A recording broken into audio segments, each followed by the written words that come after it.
Mga clear na salvation verses number 15 sa Acts 16:30-31.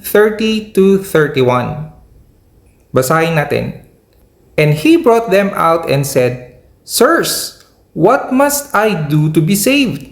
So they said, Believe on the Lord Jesus Christ and you will be saved, you and your household.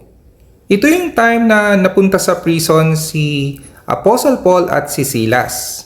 Ngayon, nagsasamba sila. At nung nagsamba sila, biglang nagkaroon ng earthquake at nabuksan ang mga pintuan ng preso. Ngayon, natakot yung gwardya kasi akala niya nakalayas na or naka-escape na yung mga preso.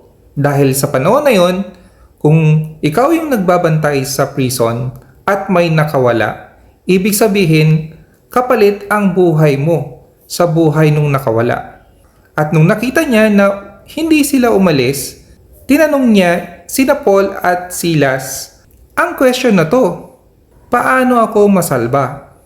At sobrang clear din ang sagot ni na Paul at Silas. Sabi, mag-believe lang kay Lord Jesus Christ at ikaw ay masasalba. Galing, di ba?